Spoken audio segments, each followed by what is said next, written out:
ပေးရစိတ်လေးဖိုးလုံးနဲ့နှံကောင်လေးချိုတူဖိုးလုံးလိုအရင်အယုတ်သိမ်းအိမ်စာလုပ်ပြီးမှ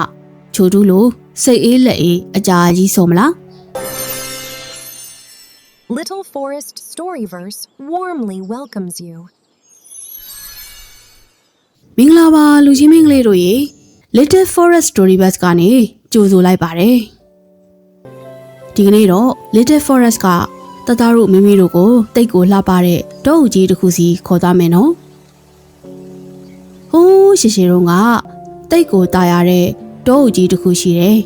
အဲ့ဒီအချိန်ကနေအောင်ကြီးနွေးနွေးလေးကျနေတဲ့နွေရာသီပေါ့တစ်ပင်တွေကလည်းစိမ့်လန်းပန်းလေးတွေကလည်းဖူးပွင့်လို့တိတ်ကိုလှပနေတာပေါ့ကွယ်အဲ့ဒီတောအုပ်ကြီးထဲမှာတချင်းဆိုတိတ်ဝါဒနာပါတဲ့နှံကောင်လေးတစ်ကောင်ရှိတဲ့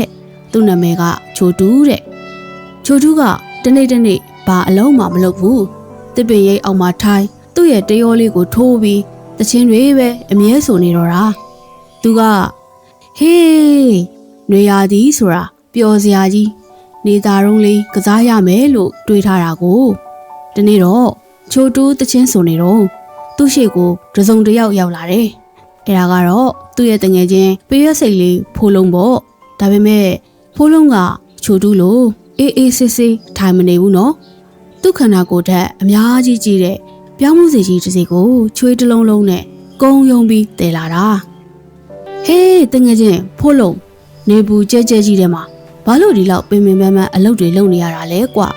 လာပါငါဘေးမှာထိုင်ပြီးငါတရောထိုးတာလေးနားထောင်ရင်အေးဆေးအနားယူပါလားဒီလောက်လာတဲ့နေလေးမှာကစားရမယ်လေ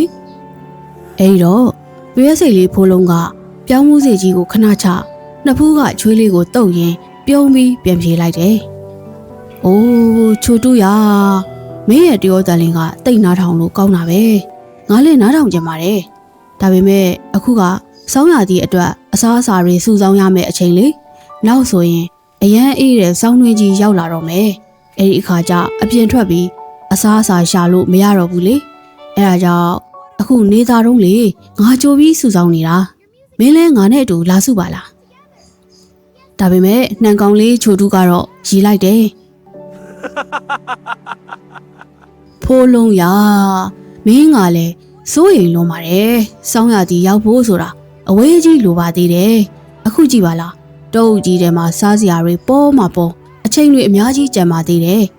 ငါကတော့တချင်းလေးပဲဆက်ဆိုတော့မယ်ဟဲ့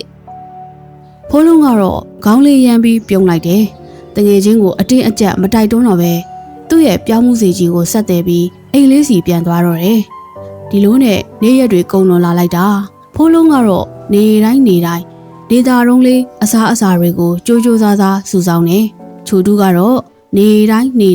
တချင်းတွေဆိုကခုံပြီးအချိန်တွေကုန်လွန်စေခဲ့တာပေါ့အချိန်တွေဟာတိတ်မြန်တာပဲကလေးတို့ရေ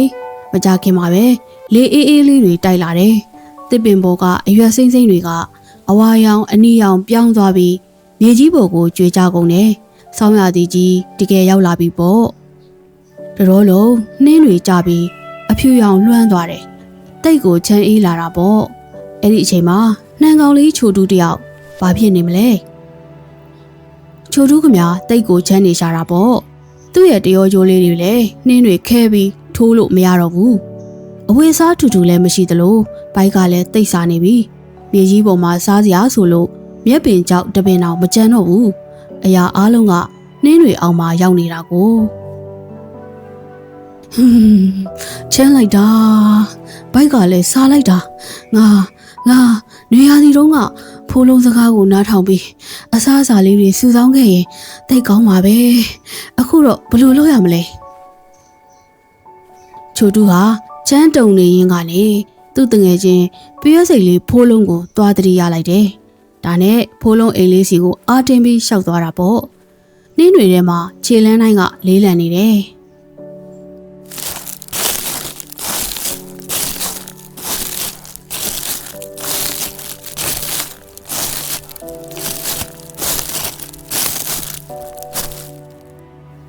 ဖိုးလုံးရဲ့အိမ်လေးထဲမှာတော့မီလင်းဘူလေးကနွေးထွေးလေးလံနေတယ်စားစရာတွေကလည်းအပြည့်ပဲလေဖိုးလုံးကအေးဆေးစာအုပ်လေးဖတ်ရင်နားနေတော့တကားခောက်တန်ကြားလိုက်ရတယ်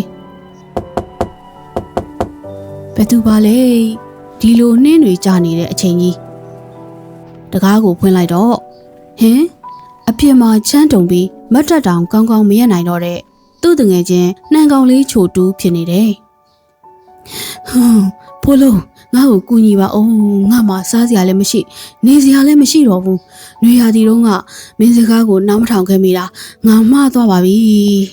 ။ကလေးတို့ရေဖိုးလုံးက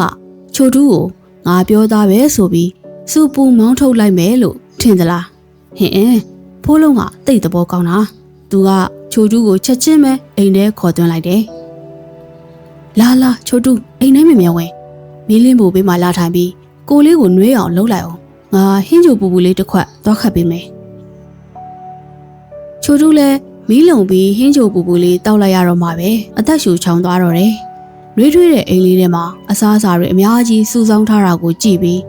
ချိုတူးတစ်ခုခုကိုနားလည်သွားတယ်အလုပ်လုပ်ရမယ့်အချိန်မှာကြိုတင်ပြင်ဆင်ပြီးကြိုးစားစားအလုပ်လုပ်ထားမှနားရမယ့်အချိန်ရောက်တဲ့အခါအေးဆေးဆေးနဲ့ပျော်ပျော်ရွှင်ရွှင်ဖြတ်သန်းနိုင်မယ်ဆိုတာကိုပေါ့ပြီးတော့ဖိုးလုံးလိုသဘောကောင်းတဲ့တငယ်ချင်းရှိတာကိုလည်းသိကျေးဇူးတင်သွားတယ်။ကျေးဇူးတင်ပါတယ်ဖိုးလုံးရမင်းရဲ့ကြိုးစားမှုရလဒ်တွေကြောင့်အခုလိုစောင်းနှင်းမှာရွေးနေရတာပဲ။နောက်နှစ်နွေရာသီရောက်ရင်တော့ငါတချင်းကြီးပဲစုံမနေတော့ဘူး။မင်းနဲ့အတူအစားအစာတွေလိုက်စုဆောင်ပါမယ်လို့ကတိပေးပါတယ်။ငါအလုပ်လုပ်နေရင်လည်းမင်းအမောပြေအောင်တချင်းလေးတွေလည်းဆိုပြမယ်လေ။ဖိုးလုံးလည်းသဘောကျပြီးရီလိုက်တယ်။အဲ့ဒီစောင်းနှင်းမှာတော့တငယ်ချင်းနှစ်ယောက်အတူတူအရသာရှိတဲ့အစားအစာတွေကိုစားတောက်ရင်းမီးလင်းပူပေးမှာချိုတူးရဲ့တရောတန်လေးနဲ့အတူပျော်ပျော်ရွှင်ရွှင်ဖြတ်တန်းခဲ့ကြပါတော့တယ်။ကဲလူကြီးမင်းကလေးတို့ရေပုံမြင်လေးကတော့ဒါပါပဲ။နှံကောင်လေးချိုတူးကသူ့အမကိုသူ့ကိုယ်တိုင်နားလည်သွားတယ်လို့ပဲ။တသားတို့မိမိတို့လည်းစားလုပ်ရမယ့်အချိန်မှာစားလုပ်ကစားရမယ့်အချိန်မှာကစားအိပ်ရမယ့်အချိန်မှာအိပ်ရမယ်ဆိုတာကိုအခုဆိုသဘောပေါက်လာပြီပေါ့နော်။ဒါနဲ့စကားမဆက်ချိုတူးကကစားတာကိုသဘောကျပေမဲ့နောက်ဆုံးကြတော့နှင်းတော်ထဲမှာချမ်းပြီးဗိုက်စာသွားတယ်နော်အဲဒါကြောင့်တသားတို့မိမိတို့လည်းချိုတူးလိုမျိုးနှင်းတော်ထဲမှာဗိုက်မစားအောင်စားစရာလေးတွေအရင်ပြင်ထားမယ်လှုပ်စရာရှိတာလေးတွေအရင်လှုပ်မယ်စားကြက်မဲ့စရာရှိတာလေးတွေကိုအရင်ကြက်မှတ်မယ်ပြီးတော့မှအဝါဆော့ကြမယ်နော်ဒါဆိုတသားတို့မိမိတို့ကအခုချိုတူးလိုအရင်ဆော့ပြီးမှဖိုးလုံးလိုအယုတ်သိမ့်မလားဒါမှမဟုတ်ဖိုးလုံးလိုအရင်အယုတ်သိမ့်အိမ်စာလုပ်ပြီးမှချိုတူးလို့စိတ်အေးလက်အေးအကြာကြီးဆုံးမလားဘယ်ဟာရွေးမလဲကွန်မန့်မှာပြောပြခဲ့ပါဦးဟုတ်ကဲ့ပါ